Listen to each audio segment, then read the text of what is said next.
कहानी है दो अनजान लोगों की जो एक ऐसी जगह फंस जाते हैं जहाँ पर सिर्फ दूर दूर तक बर्फीले पहाड़ हैं, बचने का कोई जरिया नहीं। तो आखिर ये दोनों यहाँ से कैसे निकलेंगे और इतनी ठंड में ये दोनों अपने आप को कैसे गर्म रख पाएंगे और इस बीच इन दोनों में क्या क्या होता है, देखते हैं इस कहानी से। कहानी की शुरुआत में हम एक खूबसूरत लड़की को देखते हैं जिसका नाम एलेक्स है। इसकी कल शादी है, इसलिए इसे जल्द से जल्द न्यूयॉर्क जाना है। इसी एयरपोर्ट पर हम एक टोल नाम के एक जवान आदमी को देखते हैं जो कि एक डॉक्टर है। इसे भी जल्द से जल्द न्यूयॉर्क जाना है क्योंकि इसे अपनी एक पेशेंट की सर्जरी करनी है, मगर इन्हें पता चलता है कि वो प्लेन जा चुकी है और अब दूसरी प्लेन कल जाएगी। टोल यहाँ पर एक लड़की से बातें कर रहा है कि हमें किसी भी तरह से न्यूयॉर्क पहुंचना है। इसी दौरान इसकी बातें एलेक्स भी सुन लेती है। इसके पास आकर टोल से कहती है मुझे भी न्यूयॉर्क जाना है, इसीलिए हम दोनों को मिलकर एक प्राइवेट प्लेन बुक कर लेना चाहिए। दोनों एक बूढ़े आदमी के पास जाते हैं और यहाँ से एक प्राइवेट प्लेन बुक करते हैं। खैर, इसके बाद ये सभी प्लेन में बैठकर जाने लगते हैं। यहाँ पर बूढ़े पायलट का एक कुत्ता भी होता है। अब सब कुछ सही चल रहा था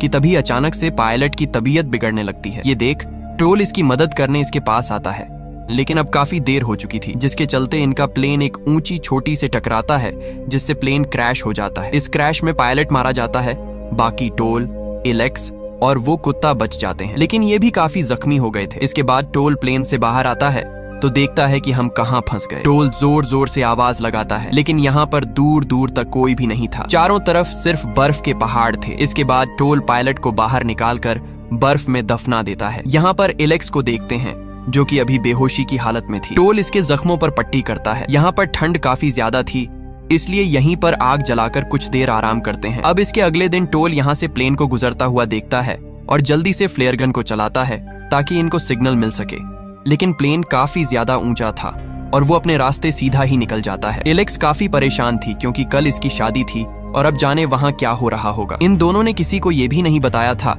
कि हम प्राइवेट प्लेन के जरिए आ रहे हैं। टोल कहता है अब हम यहाँ पर पूरी तरह से फंस चुके हैं क्योंकि तुम्हारा मोबाइल टूट चुका है और मेरे फोन में नेटवर्क नहीं आ रहे हैं। जिस पर एलेक्स कहती है कि हम ऐसे हाथ पर हाथ धर के नहीं बैठ सकते क्योंकि हमारे पास खाने के लिए ज्यादा खाना नहीं है, इसलिए हमें चलकर यहाँ से निकलने का रास्ता ढूंढना होगा। जिस पर टोल कहता है कि बाहर ठंड काफी ज्यादा है जिससे हम बीमार हो जाएंगे, इसलिए अच्छा होगा कि हम यहीं पर किसी के आने का इंतजार करें। खैर, दोनों कुछ दिन इसी के अंदर मदद के लिए इंतजार करते हैं, लेकिन 4 से 5 दिन गुजरने के बाद भी यहाँ पर इनकी मदद करने कोई नहीं आता। जिस पर एलेक्स कहती है कि अगर हम कुछ दिन ऐसे ही हाथ पर हाथ धर के बैठे रहे तो हम बिना कोशिश किए ही मर जाएंगे। वैसे भी हमारे पास अब खाना कुछ ही दिनों का बचा है, इसीलिए हमें एक बार तो बाहर जाकर देखना होगा। इसके ऐसी बातें सुनने के बाद टोल एलेक्स की बात को मान लेता है, लेकिन इसे कहता है कि तुम्हारे जख्म अभी पूरी तरह से सही नहीं हुए, इसलिए तुम यहीं पर रहो, मैं बाहर जाकर देखता हूँ। इसके बाद टोल अकेले ही बाहर निकल कर जाने लगता है, लेकिन यहाँ पर दूर दूर तक बर्फीले पहाड़ों के अलावा कुछ भी नहीं था। अब काफी दूर चलने के बाद टोल भी थक हार कर वापस आने लगता है,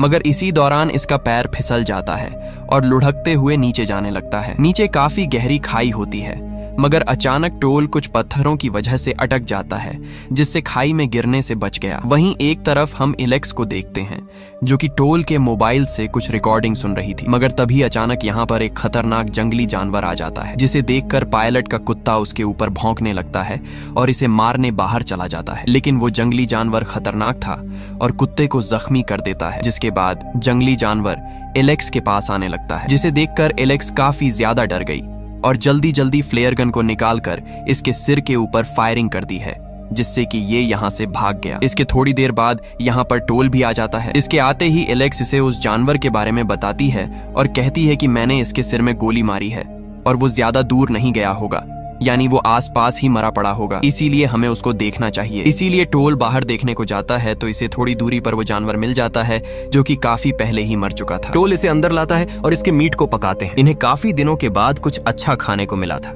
इन्होंने इतना अच्छा खाना काफी दिन से नहीं खाया था, इसीलिए अपने बचे खाने को अपने बैग में रख लेते हैं ताकि इसे बाद में खा सकें। तभी एलेक्स कहती है हमें इस चट्टान से नीचे जाना चाहिए, हो सकता है कि वहां पर तुम्हारे फोन में नेटवर्क आ जाए क्योंकि हमारे पास यहाँ से निकलने का सिर्फ यही एक रास्ता है। लेकिन टोल कहता है नहीं, ऐसा नहीं हो सकता, नेटवर्क तो यहाँ पर आ ही नहीं सकते हैं क्योंकि मुझे ये जगह दुनिया से कहीं दूर लगती है और अगर हम बाहर गए तो ठंड की वजह से मारे जा सकते हैं। जिस पर एलेक्स कहती है कि वो फिर भी अच्छा रहेगा, ये तो नहीं रहेगा कि हमने यहाँ से निकलने की कोशिश नहीं की थी, और हाँ, हम यहाँ पर भी कितने दिन जिंदा रह सकते हैं, ज्यादा से ज्यादा 15 से 20 दिन, क्योंकि हमारे पास खाना ज्यादा दिन का नहीं बचा, इसीलिए हमें यहाँ से जाना चाहिए।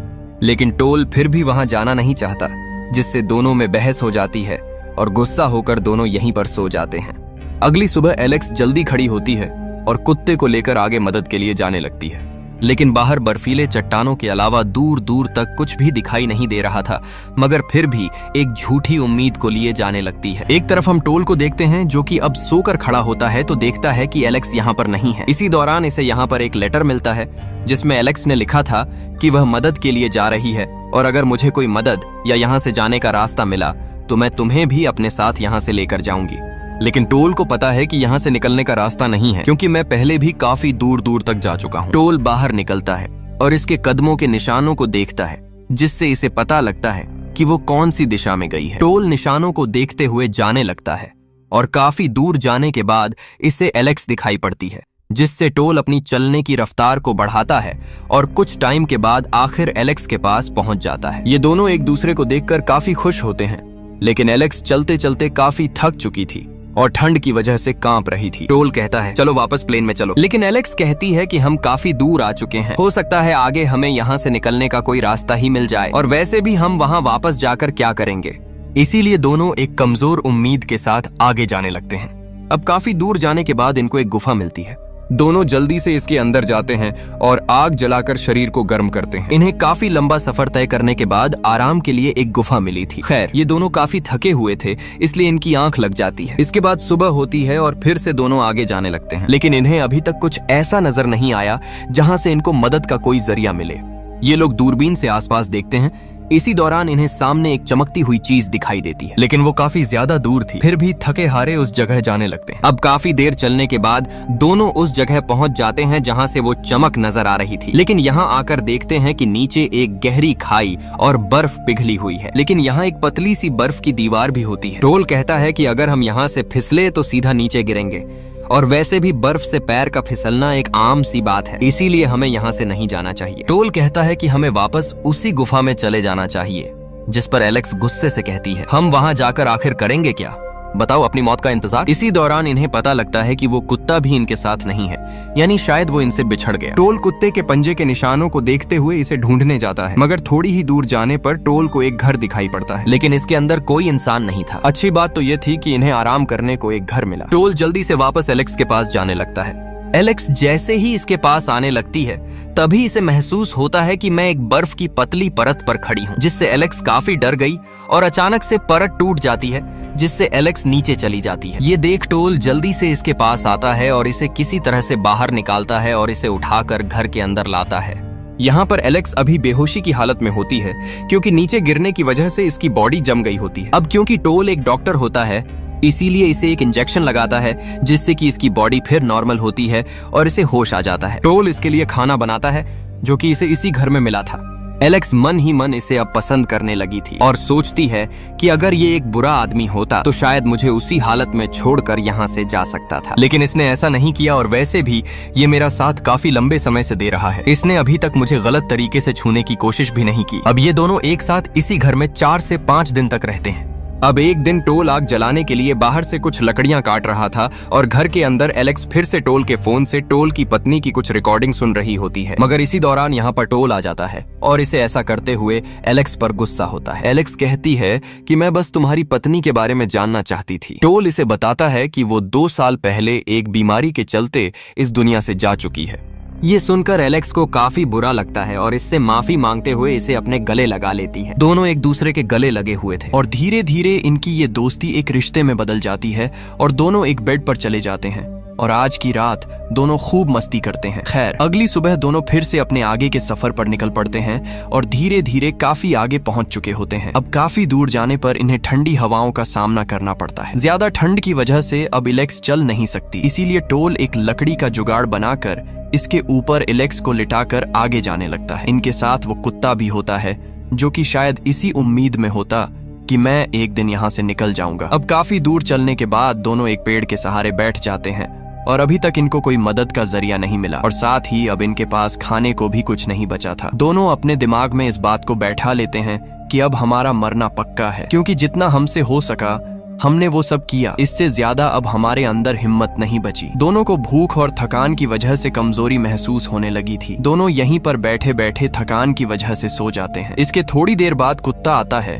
और टोल को जगाने की कोशिश करता है, लेकिन देखते हैं कि ठंड की वजह से काफी हद तक इनकी बॉडी जम चुकी है और टोल लुढ़कते हुए नीचे गिरने लगता है, लेकिन अचानक से अपने आप को संभालता है। कुत्ता इसे अपने साथ थोड़ी दूरी पर ले जाता है। टोल यहाँ से देखता है कि यहाँ से थोड़ी दूरी पर एक फैक्ट्री जैसा कुछ है, इसीलिए टोल जल्दी से एलेक्स के पास आता है और इसे आगे चलने को कहता है। इनको काफी दिन के बाद यहाँ से निकलने की एक नई उम्मीद नजर आई थी। दोनों के चेहरे पर एक अलग तरह की हंसी थी। खैर, दोनों एक आखिरी हिम्मत के साथ आगे जाने लगते हैं, मगर इसी दौरान टोल का पैर यहाँ पर एक ट्रैप में फंस जाता है, जिससे टोल को काफी ज्यादा दर्द होने लगता है। एलेक्स जल्दी से इसके पास आकर उसे पैर से निकालने की कोशिश करती है, लेकिन ट्रैप निकल नहीं पाता है, जिस पर टोल इसे कहता है कि तुम यहाँ से जाओ और मेरे लिए मदद लाओ। बेचारी एलेक्स हारी थकी, भूख से कमजोर किसी तरह से एक सड़क तक पहुँचती है। इसी दौरान सामने से एक बड़ा ट्रक आता है। एलेक्स ट्रक के एकदम सामने खड़ी हो जाती है ताकि वो रुक जाए। एलेक्स इतनी ज्यादा कमजोर हो चुकी थी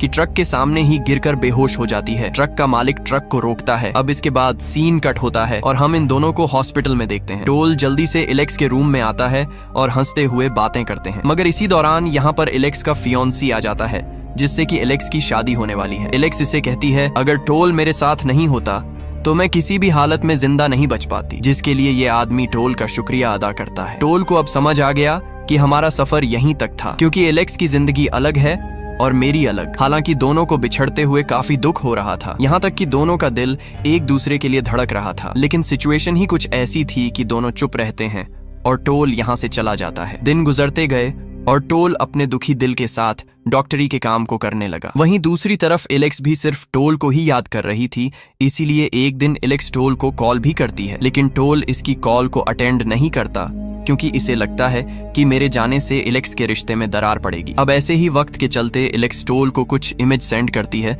ये देखकर इसे एलेक्स की ओर ज्यादा याद आने लगती है और वह एलेक्स को कॉल करता है और दोनों एक दूसरे से मिलने का वादा करते हैं। खैर, दोनों एक रेस्टोरेंट में मिलते हैं। एलेक्स इसे कहती है, आखिर तुम मेरे फोन को क्यों नहीं उठा रहे थे? जिस पर टोल कहता है, क्योंकि मैं नहीं चाहता कि तुम मुझे याद आओ। मैं पूरी कोशिश कर रहा हूँ तुझे भुलाने की, और हाँ, वैसे भी मैं शादीशुदा हूँ और तूने भी अब शादी कर ली होगी। जिस पर एलेक्स हल्के से कहती है कि मैंने उससे ब्रेकअप कर लिया और मैं सिर्फ तुमसे प्यार करती हूँ, क्योंकि तुम ही हो जो मुझे समझ सकते हो। मैंने तुझ जैसा अच्छा इंसान अपनी पूरी जिंदगी में नहीं देखा। लेकिन टोल कहता है, एलेक्स मुझे माफ करना, मैं शादीशुदा हूँ, और क्या हुआ अगर मेरी पत्नी अब इस दुनिया में नहीं रही, लेकिन मैं आज भी उसे प्यार करता हूँ। लेकिन सच्चाई तो ये थी कि टोल एलेक्स को दिलो जान से चाहता है। इसके बाद दोनों रेस्टोरेंट से बाहर निकलते हैं और दोनों एक दूसरे के गले मिलते हैं, जिसके बाद दोनों अपने अपने रास्ते निकल पड़ते हैं। हालांकि दोनों का दिल सिर्फ एक दूसरे के लिए ही धड़क रहा था। दोनों की आंखों में आंसू भरे हुए थे और एक पल ऐसा आता है कि दोनों वापस एक दूसरे के पास जाने लगते हैं और फिर से गले लग जाते हैं। दोनों की आंखों में आंसू भरे हुए थे, लेकिन अंदर से दोनों इतना ज्यादा खुश थे जैसे इन्होंने अपनी जिंदगी की सबसे बड़ी हार को जीत में बदल दिया हो। दोस्तों, उम्मीद करता हूँ कि आपको ये कहानी पसंद आई होगी। अगर पसंद आई है तो सोच क्या रहे हो? चैनल को सब्सक्राइब जरूर करें, और हाँ, अब जब आपने वीडियो को पूरा देख ही लिया है, वीडियो को लाइक भी कर दें। बाकी मैं आपसे पूछता हूँ कि अगर आप किसी ऐसी सिचुएशन में फंस गए तो आप क्या करते? मुझे कमेंट करके जरूर बताएं। मुझे आपके कमेंट का इंतजार है।